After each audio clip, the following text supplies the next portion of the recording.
Hello po mga kababayan, si Dante Maravillas. Dito ulit tayo sa ating podcast, Live with Dante M. May kapapasok na balita mga kababayan ngayon. Si Ping Lacson finally nag-resign na po bilang chairman ng Senate Blue Ribbon Committee. Kasi napifeel ni Ping Lacson ayaw na sa kanya ng kapwa mga senador kasi may mga sabit. Ayan, Lacson inanunsyo pagre-resign bilang chairman ng Senate Blue Ribbon Committee. Kapapasok na balita, inanunsyo ni Senate President Pro Tempore Senator Ping Lacson ang pagbibitiw bilang chairman ng Blue Ribbon Committee sa Senado. So sabi po niya, since all chairpersons niya of the Senate Committee are elected by our peers, I serve at the pleasure of my colleagues, particularly the members of the majority. So sabi ni Ping Lacson sa kanyang pag-announce ng pag-resign, rightly or wrongly, when quiet a number of them have expressed disappointment over how I am handling the flood control project anomalies, I thought it's time for me to step aside in favor of other member who they think can handle the committee better. So, mga kababayan, balik sa kamay ni Marcoleta. At malamang, ang isa pang mangyari, palitan din si Tito Sen ni ang maugong na pwedeng pumalit. Hindi na po si Chis Escudero, kundi si Alan Peter Cayetano siguro as Senate President. So, nakikita natin kung paano magtakipan sila. Kita ninyo, mga kababayan, pinagkaisan si Ping Lacson. Kasi si Ping Lacson, truthful lang. Ang gusto niya, sabi niya sa mga previous interviews, kung saan niya tayo dalhin ng ebidensya. Kaya lang, ang problema, yung mga ebidensya nagsasabi, maraming sabit sa kanyang mga kasama. Maraming sabit. So malinaw, na-cover up ito sa mga sabit sa Senado. Payag kayo sa ganun po. Pero sabi ni Ping, tuloy ang aking laban. Yan sabi niya, no amount of criticism from misinformed netizens and partisan sectors can distract or pressure me from doing my job right. But when my own peers start expressing their group or individual sentiments, maybe it is best to vacate. Nevertheless, I will continue to fight a corrupt and rotten system in the misuse and abuse of public funds, as I have consistently done in the course of my long years in public service. Yan mismo yung post niya 1 hour ago mga kababayan, before siya na mag-decide na finally na mag-resign. Sabi niya, hindi man chairman ng Blue Ribbon, tuloy ang laban ni Senator Ping Lacson kontra katiwalian. Ang pagiging chairman ng Blue Ribbon tulad ng lahat ng komite sa Senado ay halal ng kanilang kapwa senador. Matapos ipahayag ng ilang kasamahan sa Senado ang kanilang pag-alinlangan sa isinasagawang investigasyon hinggil sa mga maanomalyang flood control projects, magbibitiw bilang chairman ng Senate Blue Ribbon Committee si Senador Ping Lacson. Nagbitaw na nga po. Ito ang tagumpay ng kadiliman. Totoong tagumpay ng kadiliman. Gusto nila manatili sa dilim ang paggamit ng pondo ng bayan na nasasangkot po ang maraming senador. At ang ikinasama ng loob ng mga senador nang sabihin ni Ping Lacson, almost all anya may insertions. Pero pinaliwanag naman po ni Ping Lacson na hindi man po masama ang insertions. Per se, hindi siya masama. Kasi yung insertions, ang ibig sabihin niyan, amendments. And that is part of the power ng Congress na mag-introduce ng mga amendments or insertions. Ang masama niya, sabi ni Ping, kickback. Nag-insert ka, pagkatapos pinangialaman mo yung project, humingi ka ng komisyon at tumanggap ka. Madaling sabi, kickback o pagnanakaw, yun ang masama. Pero kung halimbawa may insertions ka at pinabayaan mo siya na ma-implement ng maayos, hindi ghost project or substandard, ano man ang masama noon? Kung pinakinabangan ng bayan.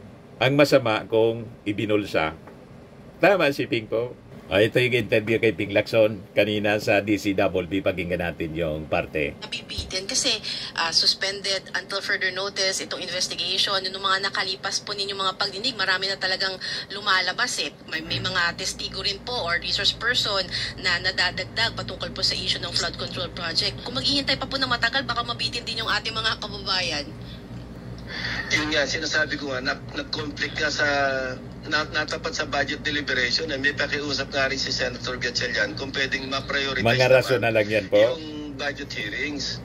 Kasi ako nga, hindi na ako halos nakakatin ng budget deliberation eh.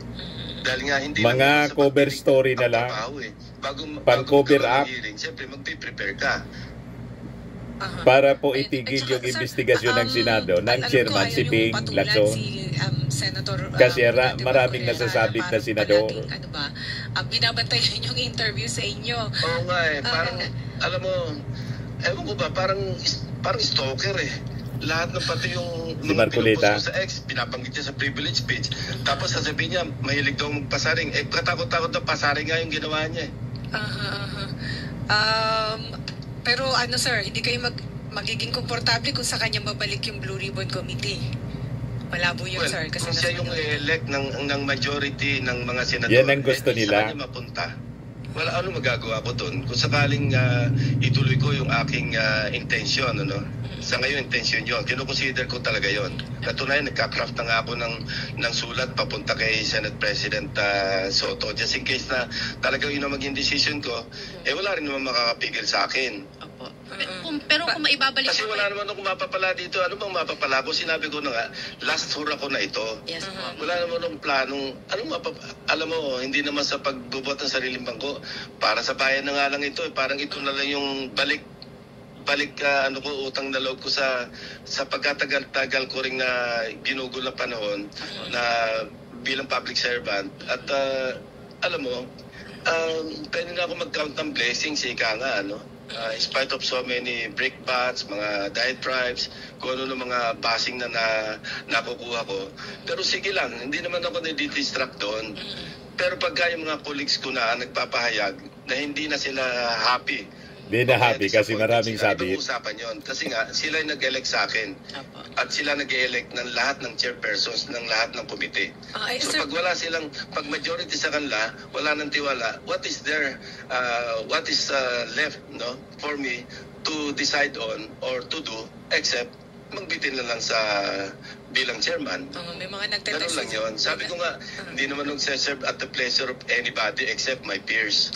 Pero kung may kasi babalik para po kay... lang i-explain natin sa mga kababayan natin na yung election kasi ng chairman ng mga komite, although acclamation na lang ang nangyayari kasi pinag-uusapan yun sa majority, ini-elect pa. Election yun sir, di ba? So, kung sino ang gusto ng majority. Correct. Opo, Pero yun nga po, kung halimbawa, maibalik po kay Senator, kung maibalik po kay Senator Marcoleta yung posisyon sa Senate Blue Ribbon Committee at ito po patuloy na iimbestigahan yung issue sa flood control projects, makakaasa po ba ng patas na investigasyon? So be it. Kung siya yung pinagkakatiwalaan o kung sino man yung pinagkakatiwalaan ng majority of hindi my peers, credible so po. be it. pero pag hindi si unlikely Ping, yun kung sa majority, minority block kasi si Senator Marcoleta. kaduda-duda Pero na sabi ang nga investigasyon ng ni Senado. Senator Lacson, so be it. Pero sir, kumusta po naman ang leadership ni Senate President Tito Soto, sir? Although sabi nyo kanina, before pa pala nung caucus ninyo, yung sinabi po ni Senator JV na merong 4 or 5 na gustong kumalas sa majority block dahil dun sa disappointment. Sabit kasi yung kapatid niya, si Jinggoy. Po ninyo na Kaya ganyan ang insertions ng halos sinasabi lahat ng mga ni senators. JBR Zito. Stable po ba o naapektuhan ho yung leadership ni Senate President Soto, sir? Hindi ko alam kasi nasa isipan yun ng aking mga kasamahan Pero kung ako tatanungin, kasi na-experience na yung pagiging Senate President niya for the longest time, noong nakarang kongreso. Maayos siyang magpalakad, maayos ang kanyang leadership, laging consensus. Hindi siya nagdidikta, hindi siya nagdidecide mag-isa. So kung ako yung tatanungin, patuloy yung suporta ko sa kanya. Ngayon, sa pananaw ng aking mga kasamahan, nagkukulang din siya sa leadership. Laging ganyan naman sa Senate. Kung sino yung merong majority, kung sino yung merong 13, at least 13, pwedeng tanggalin. Yun. So, malamang, after na mag-resign siya, pati si Tito Sen, tatargetin itong mga sangkot Baka ipalit po si Cayetano bilang bagong Senate President. Kaya sabi natin, wala na talaga itong Senado. Kailangan i-abolish na. Pagkatapos, itong si Alan Peter Cayetano, may proposal po. Pinare-resign lahat at mag-snap election. Kayo ang mag-resign. Kung sino yung sangkot, yun ang mag-resign. Ayan o. Cayetano proposes snap elections to restore public trust. Sa inyo man lang walang tiwala sa Senado ang ating mga mamamayang Pilipino kasi tingnan ninyo ang pinagagawa ninyo. Yan o, sabi niya. In his social media post, Cayetano suggested that all elected national officials including President, Vice President, Senators, and members of Congress voluntarily resign to pave the way for new elections. Under his proposal, no incumbent official, just a clean slate for the Filipino people, sabi po niya. Cayetano said, the public has grown increasingly distrustful of politicians and government officials. I dare say, now, more than ever in our history, politicians are suspects. Mandadamay kayo lahat. Ang suspect, yung mga Duterte na sinusuportahan ninyo. Ang ating Pangulong Bongbong Marcos, siya yung nagkalkal ng nag-expose ng mga anomalya sa flood control. Sabi nga ng ating Pangulo, maya naman kayo pagkatapos idadamay ninyo. Huwag kami Cayetano, pagagastosin mo pa yung ating mga mamamayang Filipino for another election. Mag-eleksyon sa 2028. Yan ang dapat. At hindi na kami boboto doon sa mga trapo na tulad ninyo. Pipili kami ng mga bago na mga personalities. Mandadamay ka pa. People have lost trust in government officials. Honestly, who can blame them? Calling the idea a sacrifice from public servants. Cayetano said a clean slate could serve as a turning point for national renewal and revival. Huwag kami. Anong ginawa ninyo nung panahon na mag-people power laban sa dating Pangulong Marcos Sr.? Nang iniloklok si Cory, nang tingin ninyo santa, ano nangyari sa Pilipinas? O di ba? Walang nangyaring maayos. Nagkandalit-silitsi ang ating bansa. Kaya nga ibinoto by landslide yung ating Pangulong Bongbong. Nadamay lang si Sara na nagkaroon ng 32 million votes. Kasi 31 million mga Marcos supporters. Doon sa issue ng korupsyon ng Vice Presidente, confidential funds, wala kang sinasabi. Yung Senado, nasira sa kakadikit ninyo kay Sara, kay Digong. Just imagine, yung Senado, tinamaan ng lahat ng bagyo at lindol. Ang ating bansa, yung Cebu.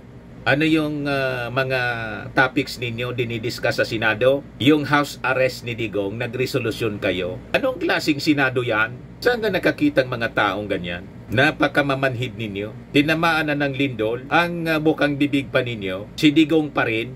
Yung humanitarian considerations kay Digong. Pagdating doon sa AJK victims, silensyo kayo, tahimik kayo. Kayo ang mag-resign. Lahat kayong mga senador, mag-resign kayo. Mula Vice Presidente hanggang mga senador. Kasi sabi ni Ping Lacson, lahat ng senador, almost all. Isa ni Angara man lang daw ang wala.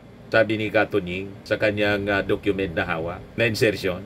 Kaya pinag-initan ng kampo ninyo, ng grupo ninyo, si Ping Lacson. Kaya nag-resign na lang as chairman committee ng Blue Ribbon. Kasi gusto ninyo na mag-chairman si Marcoleta. O di ibalik ninyo si Marcoleta. Di ba? Sigurado bubulusok ang trust ratings ng Senado at isusumpa kayo ng mga mamamayang Pilipino sa ginawa ninyo kay Ping Lacson. Ito pa, isa pa si Amy Marcos, may official statement ngayon. Sabi niya, sa Lunes nakatakdang hirangin si Boying Rimulya bilang ombudsman. Tunay ngang kulay itim pa rin ang kulay ng bayan, nagluluksa, nababalutan ng pangamba at kawalan ng pag-asa sapagkat ang huling bantayog ng pananagutan ay pinilit wasaki ng politika at kalapastanganan sa konstitusyon. Isang sapilitang pagtatalaga ng taong hindi karapat-dapat, may mga nakabinbin na kaso at may bahid ng kawalang hustisya. Iligtas mo ang inyong bayan, Panginoon. Kawalang hustisya kay Digong. Yan ang minimin mo. Kawalang hustisya. Pagdating sa kaalyado mong si Digong pagkatapos kay Sara. Ang hindi mo, Amy Marcos, napapansin at pikit mata ka yung kawalang hostisyang totoo sa mga na-AJK ni Digong. Yan ang totoo niya. Pagdating doon sa mga pinasangkutan na kaso ni Digong, tikit mata ka. Tapos, si Boyeng Rimulya, sasabihin mo may kaso. Kayo man lang yung nagkaso. Gusto mo kasi hindi makaupo si Boyeng Rimulya. Kasi takot kayo. Si Boyeng nandyan sa ombudsman, mati na si Inday Sara. Malamang makasuhan sa ombudsman. The same case sa inarchive na impeachment case laban kay Sara. Huwag kami Amy Marcos. Sabi ni Yayam Dizon, isang Marcos supporter na galit na kay Amy Marcos. Kung totoo itong statement ni Manang Amy, ang initial reaction ko ay yahoo, magtago na ang mga kawatan sa gobyerno. Sabi ng mga nag-react, iba talaga ang tabas ng dila ni Amy, ang laki galit kay Secretary Boyeng. Sabi ni Olivia Villa, what a good news. Sabi ni Eli Portillo, salamat naman, go Boyeng, go for the corrupt and drug protectors in the government. Sabi ni E.R. Bautista, yes. Lolita Valdez, yes, yes, yes. Sabi ni Heriberto Jr. Doble, yes. Masamang ang loob ni Amy Marcos kasi hindi sila nagtatagumpay. Yung designated survivor niyang kaibigan, nag-appoint sa sarili niya para pumalit kay PBBM na kapatid niya. Imagine that. Mas matimbang si Sara kaysa sa kanyang kapatid na presidente. Saan ka puluti na ganyang uri ng kapatid? Dikit ng dikit kay Sara Duterte pati kay Digong. Pinagbantaan na ni Sara si PBBM, si Martin pagkatapos, galit kasi siya kay Martin pagkatapos kay Lisa Marcos. Wala siyang komento. Pati yung ini-imagine ni Sara na tanggalan ng ulo yung kanyang kapatid. Pati yung kanyang tatay. Gustong hukayin ni Sara. Itapon sa West Philippine Sea. Saan ka nakakita? Pagkatapos, kaibigan mo pa. Malinaw kung sino yung kampo ng kadiliman. Malinaw kung sino ang kulay itim. Kayo yung may maitim na budhi. Diba? Baliktad lahat. Masyado nang nalason yung isipan, mga kababayan ni Amy Marcos. Dahil sa galit niya, silos niya kay Lisa Marcos at kay Martin. Si Martin kasi, yan ang pinagdududahan nila, nalalaban sa pagkapangulo. Kaya target ng lahat niyang kaalyado si Martin. Si Sara, naging si Martin ang bukang bibig. Ang akala ko ba, si Martin, walang sinabi, walang ratings. Ilo ba sa latest na survey po, talo na ni Martin si sa trust ratings. Talo na ni Martin si Sara. 60 to si Martin. 58 na lang si Sara. O diba? Kaya ang gustong mangyari ni Alan Peter Cayetano na kaalyado nila sa minority, mag-resign daw lahat.